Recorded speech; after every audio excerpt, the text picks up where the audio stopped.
Let me just say good morning, everybody. I'm Reverend Karen Rasmussen, and I am the founder and the director of No Child Goes Hungry. Thank you for being here and making time for us this morning. And I want to give a big thank you to Reverend Megan for the suggestion to offer this. She and I have been friends for years, and Amy for the tech help, because oh my God, I would be stressing the tech help. I also want you to know I had my second dose of Pfizer yesterday and I feel fine. I'm significantly better than the first time around. So it's just doing fine.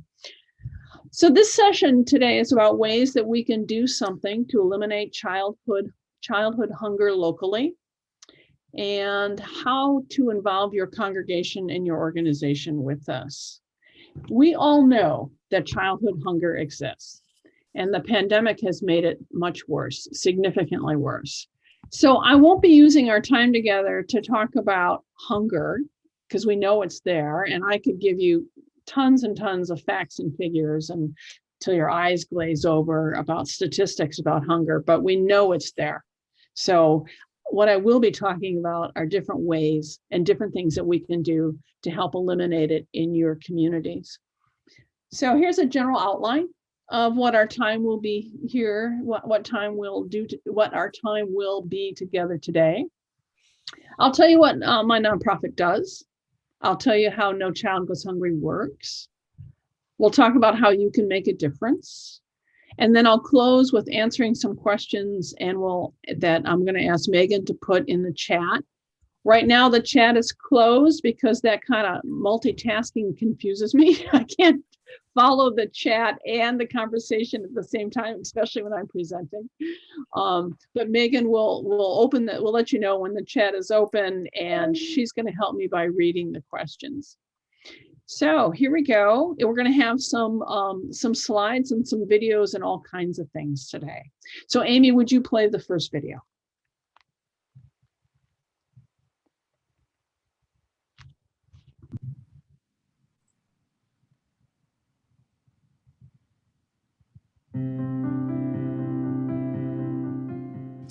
Hi, I'm Karen Rasmussen, and I'm the director of No Child Goes Hungry, and I'm really glad to be talking to you folks today to tell you about some of the great things that we're doing out in the community.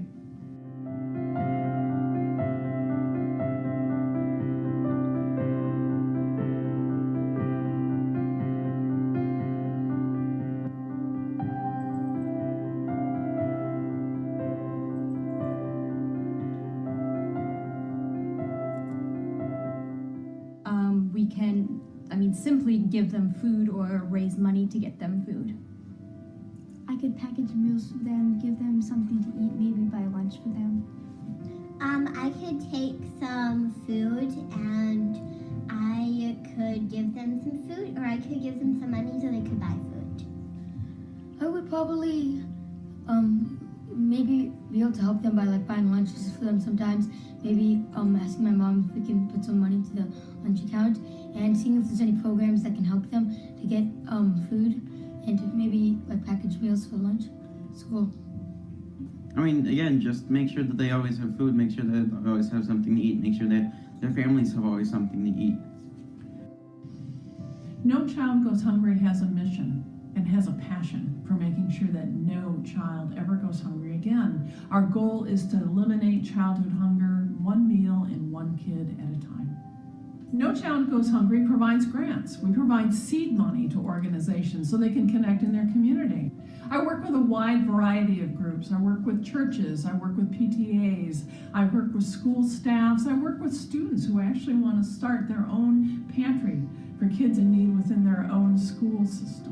I work with folks who are in the inner city and the after-school feeding programs. I work with book clubs and garden clubs. Who I work with is only limited by your imagination. When people ask me, what can I do? What can I do in my neighborhood? I just feel overwhelmed by hunger in the United States. This is what I ask them. I say, tell me what your elementary school is. Tell me what the local elementary school is that's closest to you in your home. And they stop and they think for a second, and then they tell me what the school is. And then I say, call the school up. Ask them if they have an after-school or weekend feeding program, and then reach out and ask them and say, how can I help you? My favorite thing about No Child Goes Hungry is making the connections. I like to connect the donors. I like to connect the communities, the churches, the individuals that want to feed the kids with the actual feeding of the kids themselves. I liked having the whole process work together in one smooth motion. No Child Goes Hungry participates in lots of different kinds of projects, and I'm spreading out and getting more diverse with some of the projects that I'm engaged with right now. Not only are we working with elementary schools, middle schools, and high schools now, we are actually doing little free pantries in communities. They're food boxes that the community fills with food for those going by that need it to take home with them. No Child Goes Hungry is excited to be sponsoring urban gardens. These gardens are growing fresh fruits and vegetables for the schools and for the families that are living in these communities. No Child Goes Hungry receives its money from you, the donors. 100% of every donation goes to feeding kids and educating the community how they can eliminate childhood hunger. One person can make a difference in hunger. Every donation makes a difference with hunger. The question is are you ready to take that very, very first step to say, can I reach out in my community and see how I can partner with people? Let's feed some kids!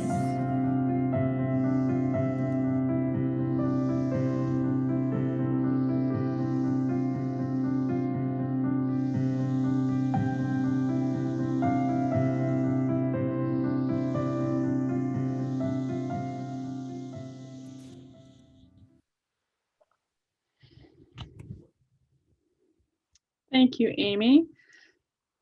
So the increase for people asking for requests for grants on my end has just skyrocketed for No Child Goes Hungry, especially with the pandemic. So when all of this started, just to give you an example, and No Child Goes Hungry has been a nonprofit for 5 years, coming in July. And just to give you an example, in an average year, I would give out 15 grants in a year, 15. I thought that was pretty good for a one-woman nonprofit, and that's what I am. I'm a small one-woman nonprofit. But just to give you an example, in 2020, I gave out 73. So I went from giving 15 to 73 in 1 year because the need is so great. And what I did was I pivoted and I got creative and I formed all kinds of new partnerships with people. And I have one goal in mind through all the stuff that goes on and all the things that happen in life. I have one goal in mind: to feed kids, one kid and one meal at a time. So how does this work? How does No Child Goes Hungry work? Amy, if you would bring up the slideshow, please.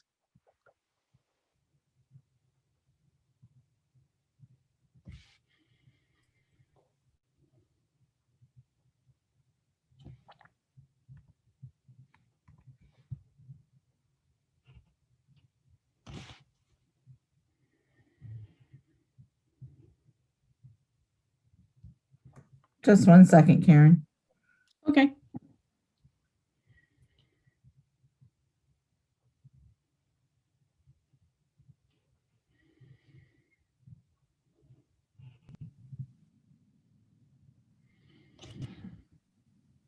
Great.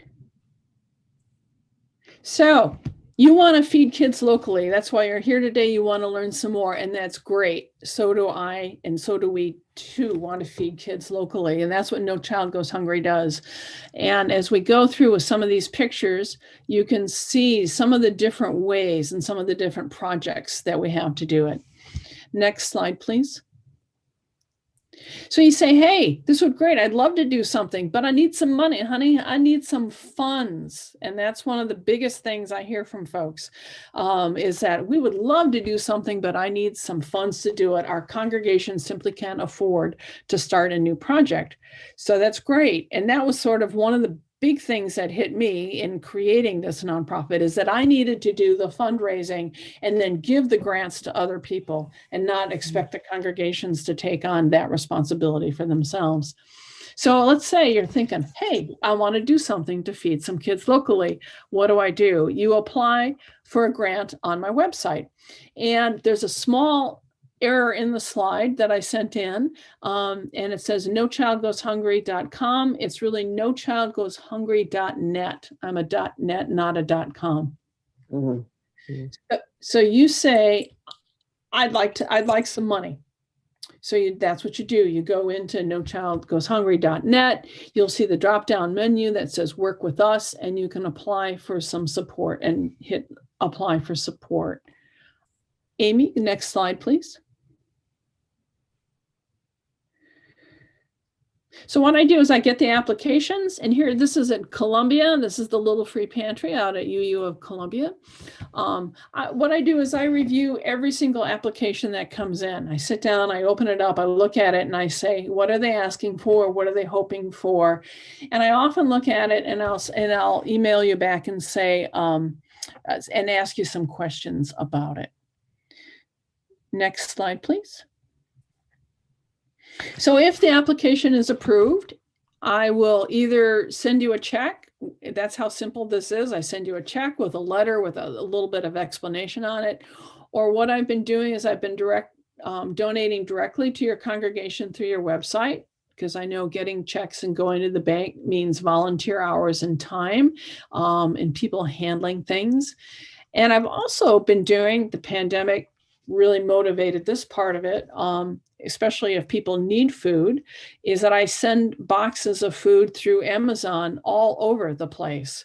Because people might not have access to it, and volunteers to go to the store. And some of the stores are even limiting some of the things. So I ask them to send me a link that'll have an Amazon wish list, and I go through the wish list, and if I have funds and can send them things. So I have boxes of food kind of going on like an air traffic controller. They're kind of like going all over places now.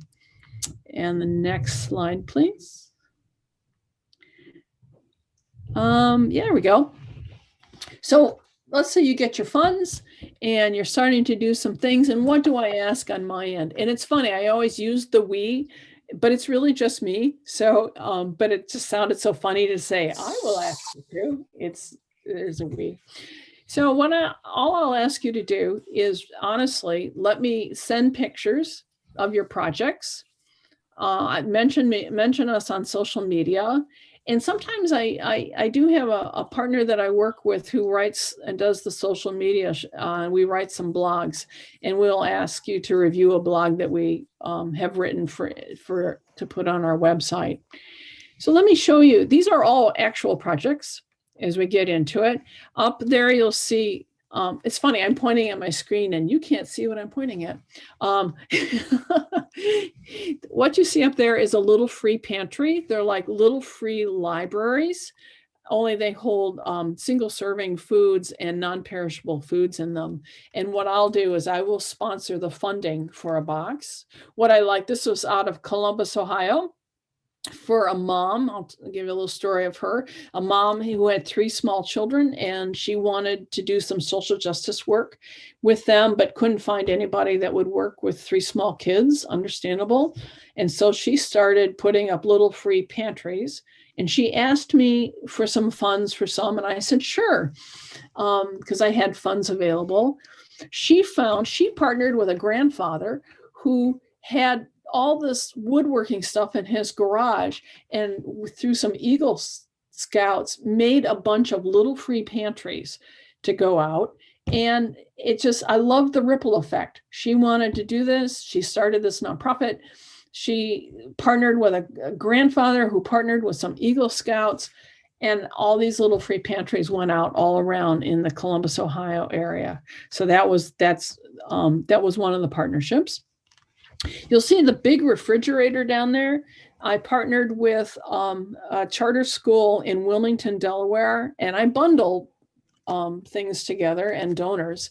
And I bundled together and asked and got another grant from somebody else I know. This charter school has gardens, and they like to provide fresh fruits and vegetables in the local community. And they would grow all this, but they had no place to store it.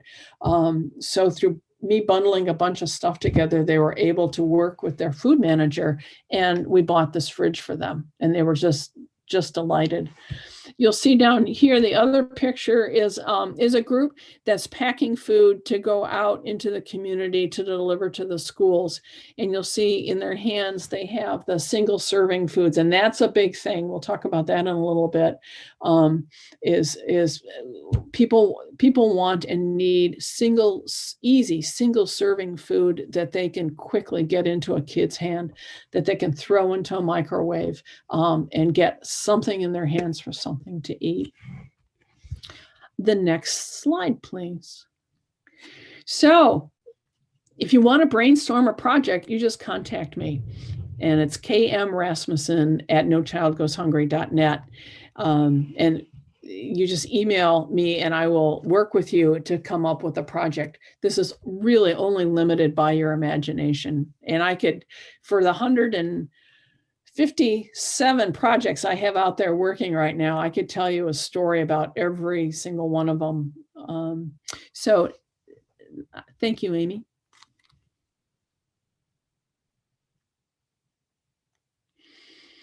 Cool. And now there's a little video that helps describe this too, if you would play it, Amy.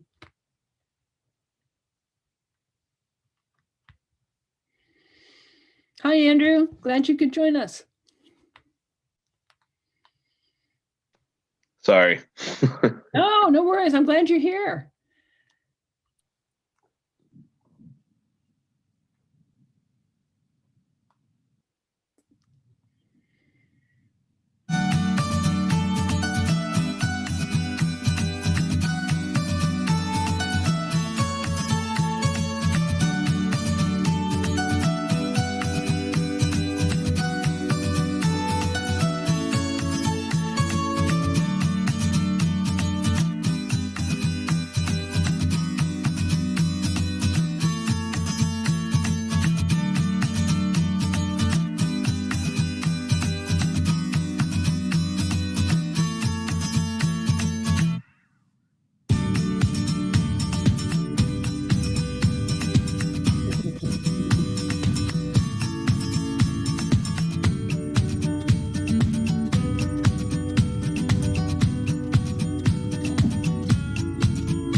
Great. So one of the things people ask me a lot is, how am I funded? And there's lots of ways that I do that. I do a bunch of fundraising, and I have also really raised my social media presence. Although we make fun of things like Instagram and Facebook, they have been invaluable for me for fundraising. So my average donation is between $25 and $35. And during the pandemic, I've been lucky. It's been a little higher.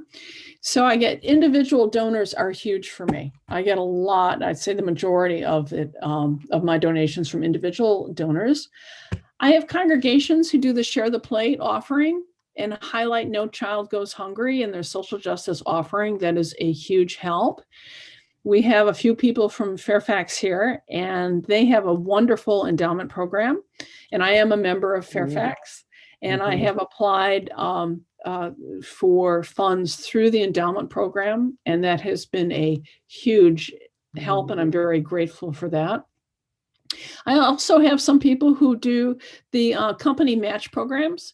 I have a couple people that have donated that way, and that was something I never had even thought of, but somebody suggested it. And so I regularly get some checks that they have automatically put into their match programs. I was surprised last year when someone at a congregation that I used to work for remembered No Child Goes Hungry in their estate which I mean, it just blew, Megan can tell you, I was just blown away. And that was a huge, huge help to help specifically some schools in the DC area during the pandemic. So, and another big way that I do some fundraising, if you've heard of it, is the Faithify UU fundraising platform. It's kind of like a GoFundMe or a Kickstarter for UUs. And I have used that several times, and it has always been successful. And when congregations ask me and say, hey, we want to do this project, because I don't provide long-term funds. I provide immediate funds, seed money to get you going. And people ask me, well, how can I raise some funds to keep going, to get my Little Free Pantry going, or get my partnership with a school going or something? I always recommend for them to do a Faithify. And there's videos on there how to do it. The staff that run the Faithify are so helpful and want you to succeed. So I always recommend to do a Faithify. So I get my funding in lots and lots of different ways. I get funding because if you've heard of the Aldi stores, the Aldi grocery stores, I applied for a grant for them from Aldi, and they have twice now sent me a lot of little Aldi cards, food cards, and I can give them to the social workers at schools, which I've done, or to the PTA right down the street from me that runs a pantry out of their elementary school 2 blocks away. And they can fill their pantries with things. And I know Giant does it, and I also know that a lot of the grocery stores do it. But I had to learn how to ask, how to say, hey, you want to give me some gift cards? And they're like, sure. And there we go. So part of it is just being able to ask. So before I open some time up for some questions, I want to highlight some examples for you on projects that I'm doing. And again, I just want to say it's only limited by your imagination. I often have somebody ask me, they'll send in a grant because they want one thing. And maybe I can't help them with that one thing they're looking for. I can't buy them a van. I'm small. I can't buy them a big truck or a van, although I get a lot of requests for that. But I'll say, hey, this is what I can do for you. Could we partner together, and can I do this for you? So here's some suggestions. I've mentioned to contact the school closest to your congregation or your home and ask them, how can you help? And that may sound like a really simple thing to do or something you haven't thought of, but almost every single school, 99.9% of any school, will have some sort of discrete feeding program on the weekend. And you saw in one of the videos me holding a big presentation checkout at different places. That's what I do, is I go to a lot of the schools and give them a grant, give them some money so the social workers and the principals are able to go and fill up their pantries or help out with the weekend feeding programs. You don't have to limit it to elementary schools. I've worked with middle schools and high schools, and actually a couple colleges that have just started to establish some pantries for their kids, because these college students are broke. They're barely getting by. They're trying to go to school. They're working 3 jobs, and they just need to eat. And the pantries are very discreet somewhere. And I'm thinking of the 2 schools, the colleges I've helped out, so they can just come and get some of the things they need to eat. It might be just a package of ramen noodles, but it gets them by. So is to reach out to your local schools and ask them. So little free pantries and cupboards, that's another thing people are calling them, or cupboards, are a very good way to do it.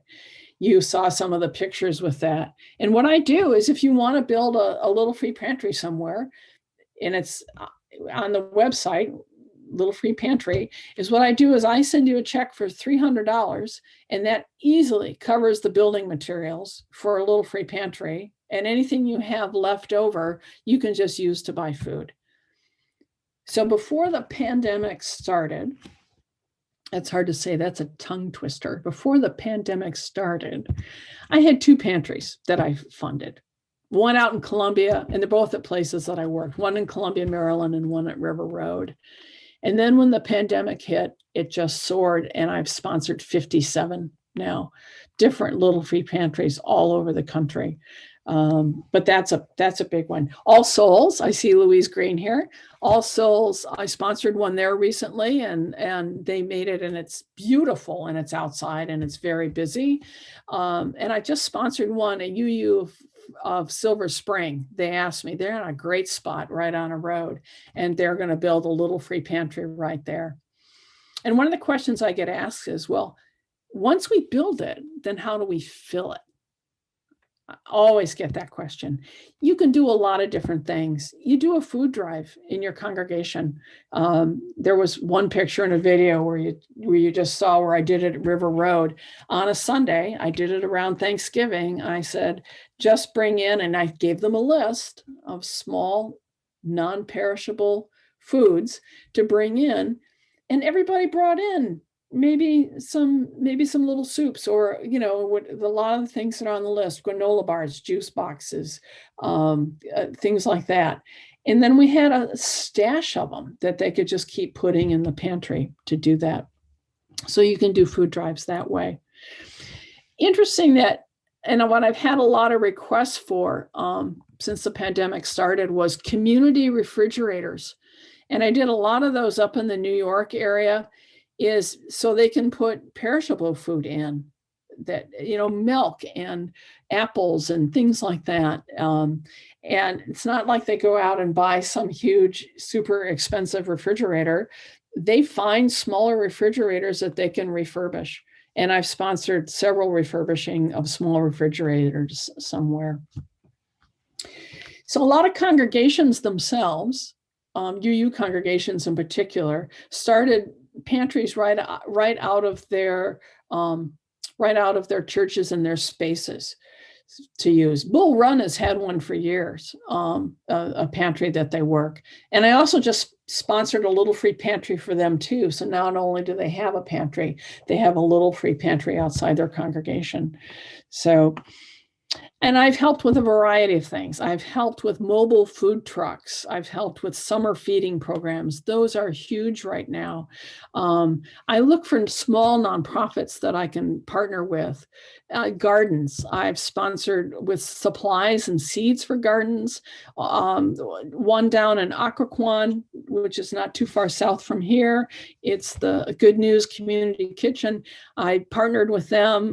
Mercedes Kirkland Doyle is just a force of nature, and the two of us kind of put our heads together, and she's starting a big garden right down there in Occoquan, and I helped to sponsor that.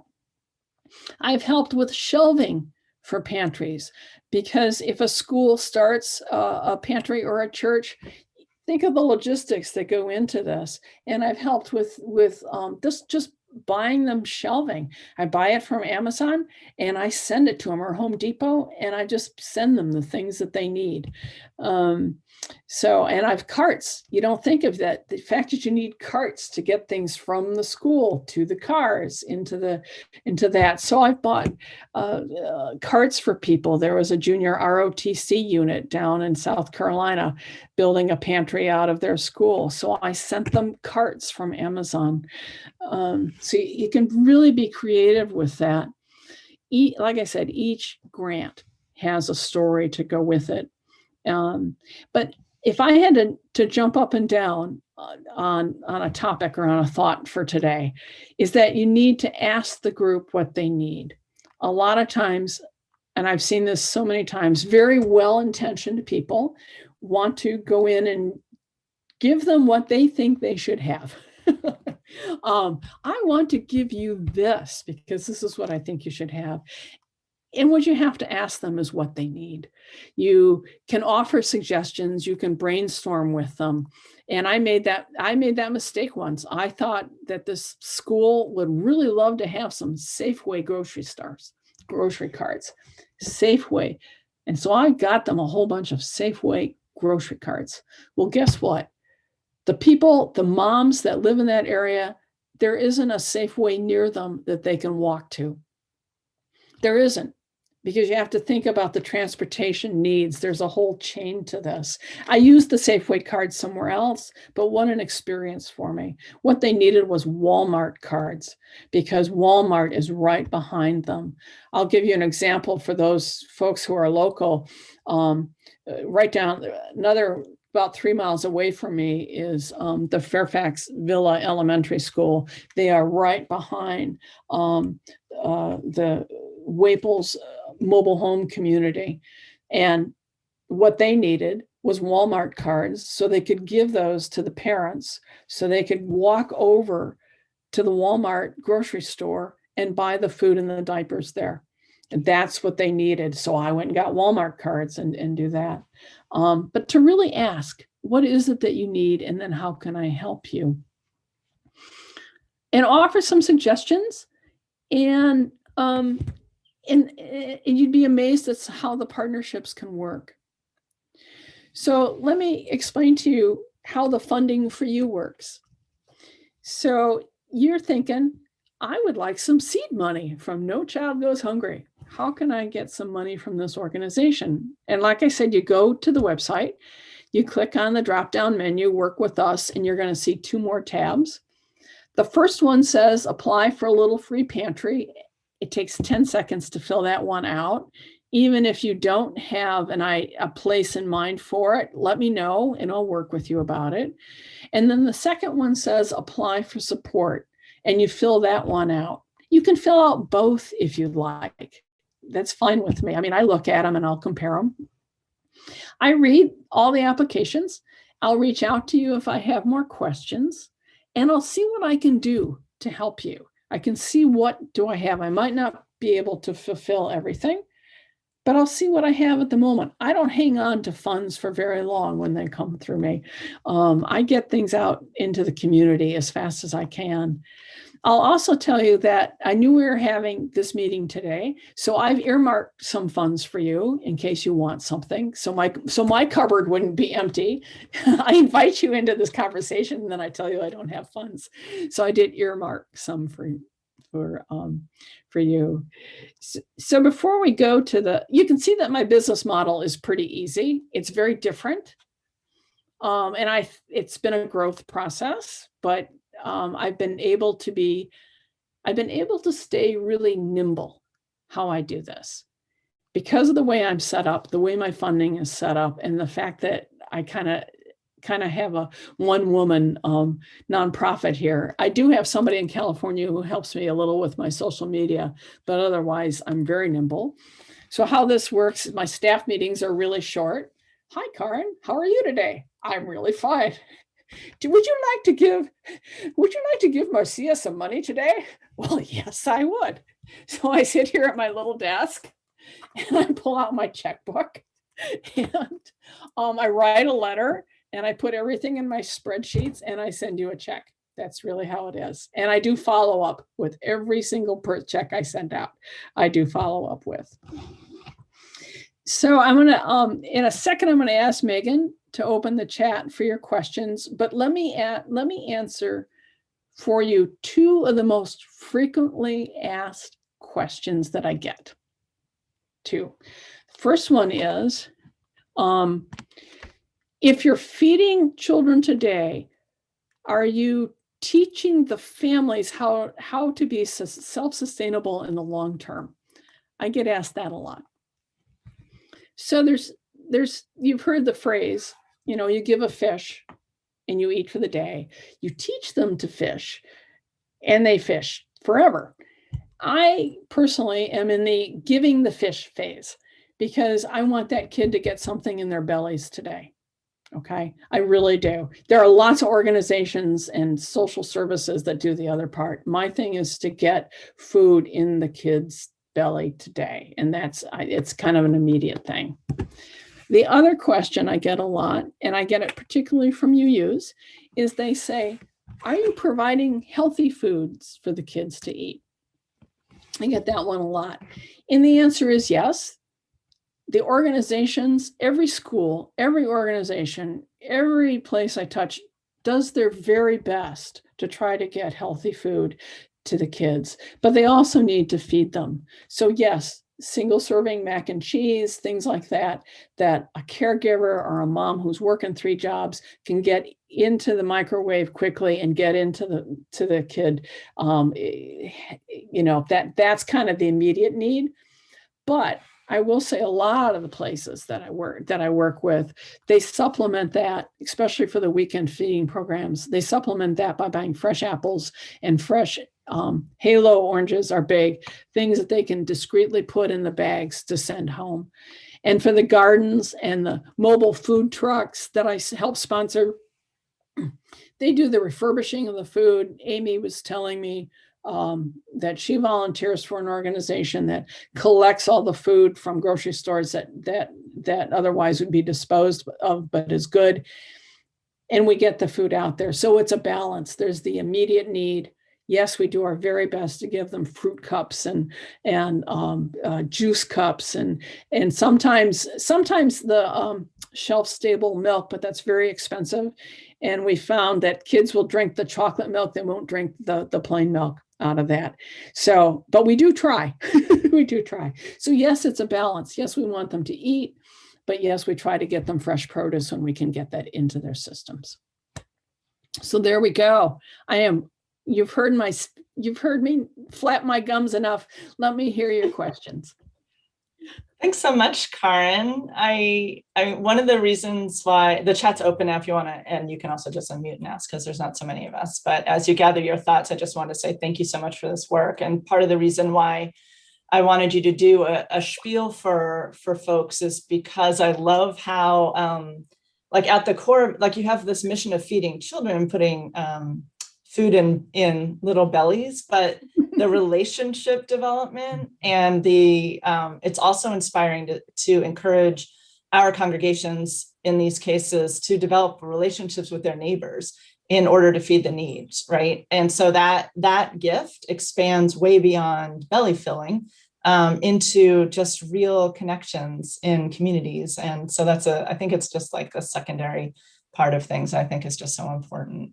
And I'm on the verge, all of us on UUA staff, but especially me, are on the verge of encouraging our congregations as we rethink how we want to be on the other side of this pandemic, that it's inappropriate for our congregations to simply exist with the purpose of existing again tomorrow. And if you aren't able to do something to make the world better, be it big or small, then you might as well just close the doors because we all know it's hard to run a church.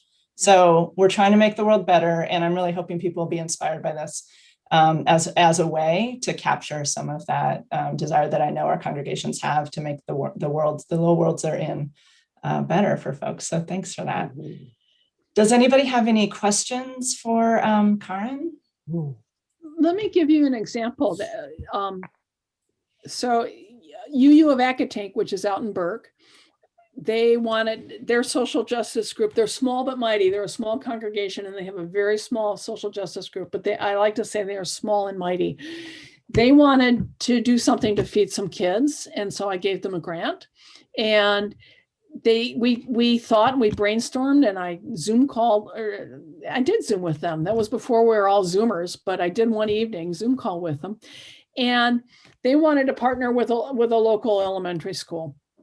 And the ones that were immediately around them had somebody else, another nonprofit that was providing the food. So they went a little farther and a little farther and they really worked and they found a school. And they partnered with them and they turned it, and I love this story. I'll get all goosebumpy about it. They turned to their, not only the social justice folks, they turned to their RE and their youth group and say, let's do food packing. We've partnered with the school. We've asked them what they needed. What they need is food packing to send home with kids on the weekends. The youth group kind of got into it and took on the logistics of it. And so they would set up quarterly food packing for them, little packages. And I went and watched, and the youth ran out with the tables. They set it all up. They got all the food. They're doing this thing. It took a couple dedicated lay people to kind of oversee it. The school loved it so much that I met the social worker who brought her young daughter, who helped with the packing that day. And she says, I am teaching my daughter that through this UU congregation, that this is how we help others. And I was like, wow, that is just absolutely fabulous. And they continued the partnership on their own. And I asked them, do you need some more funds? And they said, no, Karen, we've got it. The congregation has rallied. Thank you for the offer, but we got it. So I was like, woohoo, That's awesome. Go Accotink. Judy from Athens, Pennsylvania their church is very close. They have a church very close to us with a weekly pantry. So a neighboring church already has a weekly pantry. Would it be better to connect with their pantry or put up our own?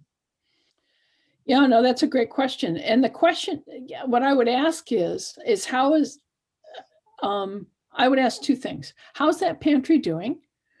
Are they getting plenty from other places?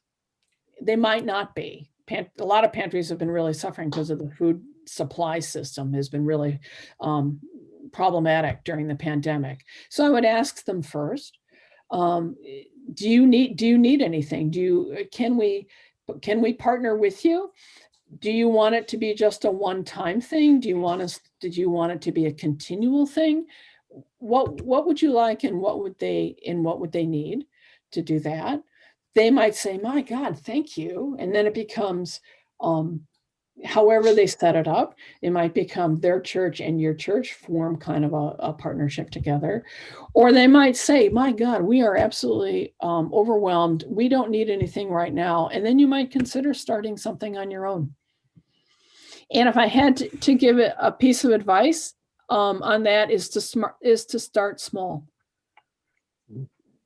I've seen some folks, they have meetings and have mission statements and visions, and they do all this stuff, and they start so large, people just get caught up in the wheels of it and they don't actually get the work done. Yeah. Judy follows up by saying, we do donate to their pantry and we host a community meal once a year from our own budget. Oh, okay. Athens and Shishikwan is actually, if I remember correctly, Judy, is a pretty dynamic, tiny congregation, but one of my favorites, and they have a lot of partnerships in their area. So I don't know, I just can imagine that you guys will have lots of sparky ideas about places to put $1,000. Yeah. And it's a question I would ask, and go ahead and email me and let's talk about it. Do you want to continue your partnerships, or do you want to do something on your own like Accotink did? They really, yeah. Cool. Yeah, email me, let's talk. I'd be happy to help. Karen, this is Yes, Amy. Amy, the voice behind the picture. The organization that you mentioned, I looked it up. It actually has a branch in the DC area. I know several of the people in this call are from the DC area. It's called Food Rescue. And how it works is when a restaurant maybe has too much of something that they want to donate, they will let this application know. And the application sends out an alert to all of the volunteers like me and other people. They'll say, go to this restaurant and take the food to this school. And we have served over hundreds and hundreds of meals to people at senior citizen places. And there's one in Pittsburgh. I'm out of Pittsburgh, but it's called Food Rescue. And so if you're looking for something to do like on your own, it's no contact. They put it in the trunk of your car. You get to the school, they unload it. Everybody's happy and grateful. You've done a good deed. And you can drive through Starbucks knowing that you help feed some people. So yeah, I just wanted to say there's one in DC. Thank you, Amy. I think that's great. There's so many different ways to do this. It's finding the way that works best for you and your organization. Darcy, who's the minister at Athens Shishikwan, is talking to Judy in the chat. I wonder about also some way of adding to the backpacking program we've helped with in the past, asking what they need. Yeah. Now Judy and Darcy are talking about that. So you're inspiring community work right now. and for right now, what I'm getting a lot of requests for, and for in the school system, and you would think, well, the kids are going back to school, you know, the free and reduced, because boy, when the schools closed and the super high percentage of kids all over on free and reduced lunch, it was just so tough. But what they're finding now is as kids are going back to school and the doors are open, even though they're getting the free and reduced lunch again, what the principals and the social workers and the teachers are finding out is how bad it really is in a lot of the families. They're really seeing now hands-on from the parents who are out of work, and the folks are really suffering. So what I get a lot of requests for right now are schools that are planning summer school programs. So if you want to reach out to whatever school is closest to you, I always like to say, ask folks, can you name the school that's absolutely closest to you? And they stop and think about it for a little while. And then they think, I drive by that school 1,000 times. I wonder if they have a program. And for summer school, what a lot of the schools need are snacks. You would be amazed, especially for the weekend programs and stuff. It's really about snacks because one, they're expensive, and two, a parent or a caregiver wants to get something in that kid's hand when they walk in the door. You know, I know teachers that have been feeding kids snacks out of their own pockets as the kids are getting on the bus. It's to say, can I bring you boxes of snacks?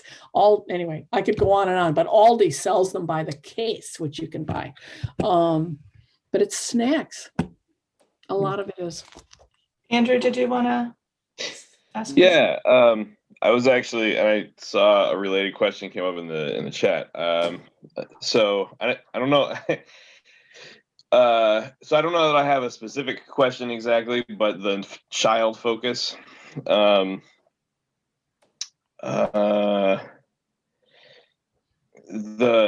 just want to kind of ask a little bit about the child focus and about how core that is to the projects that you support. Because you know, we have our hunger ministry, and it's not specifically child focused, but obviously children get some of the stuff, and children have parents and families and all of that.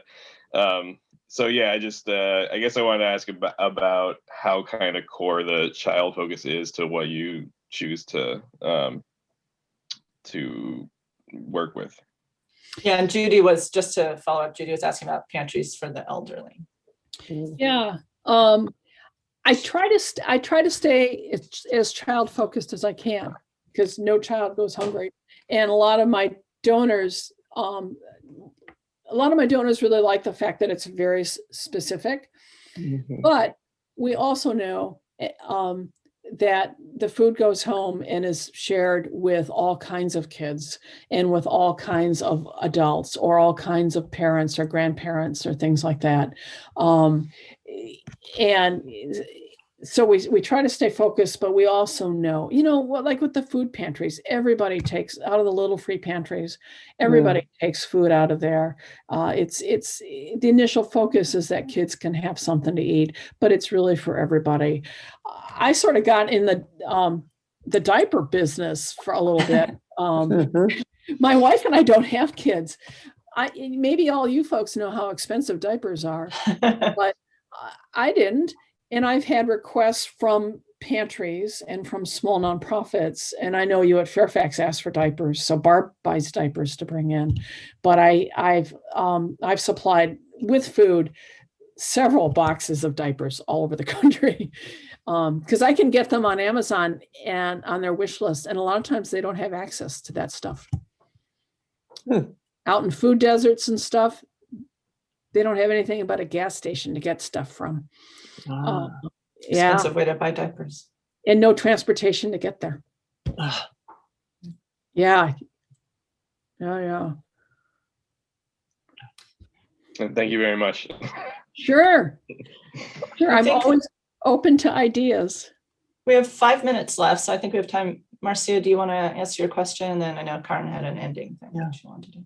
A question, sort of question comment. We've done a big food drives pretty much for a year now. but we're quite removed from where it goes. Amazingly, that hasn't really dropped the motivation. But I'm very inspired by what you're talking about how do we get closer into this? And how do we make it more about relationships within our community? The work we're doing is great, which is work that getting food, particularly to immigrant families that may not qualify for other food pantries. So it's important work. And I'm not advocating turning away from that, but I feel particularly inspired by that message that you offered us today. And one of the ways I got connected was by reaching out to the PTAs and things like that. Oakton Elementary School. What kind of program do they have right now? What kind of needs they're right down the street. We used them when there was building stuff being done. We went in their auditorium and stuff. I would ask you to reach out to the elementary school and say, how can I help you? And their PTA. Karen, I just want to add what you said about only limited by your imagination. I'm sitting here coming in thinking about All Souls or about another project too, and then realizing I sit across the street an elementary school, Truesdale Elementary, and a community garden. Never thought the thought. Never thought the thought. So it's like, oh, I know where to start. I love that. Mission achieved, Karen. Yes. Yeah, and like Akatink, if they say no, we're covered. Although they're getting, it's harder and harder. The amount of families that need food has just skyrocketed. Yeah. So it can't possibly be covered, I think, because it's essentially a magnet school in this neighborhood for African American Latino kids. It's really always had food insecurity in a lot of families here in Petworth and DC. So I will go find out though. And I know I've got one little video to close with, but to bounce off again with Andrew's question is, I partnered with a bunch of schools in DC through another organization that's small. They're out of River Road, UU. And when I went down there and met with the social workers, and not only did we provide them a grant and food, I said, what do you really need? And she said, I need spare coats and mittens of all sizes to keep in my closet because a kid comes in with nothing to wear. And I found another group, because that's what I do. I found another group who did a coat and mitten raising size thing for them, just so this social worker give this kid a coat. Yeah. I just want to say thank you all for being here. Thank you. Thank you. I love the very talk. Inspiring. I did pretty good after getting my Pfizer shot yesterday. Now you can rest. The energy kicked in. It was great. And Amy, if you would play the final video, I would appreciate it. Thank you so much, everybody. Thank you, Karen.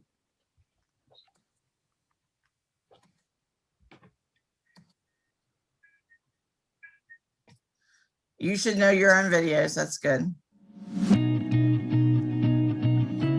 You sing it now?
And last thing I'll say is, thank you, is I want to give a shout out to Jessica Mirabella, who I work with. She's out in California, and she does the videos, and we pick the music and the pictures, and all the pictures from that video are from projects that I've worked on, except for the kid in the snow doing snow angels.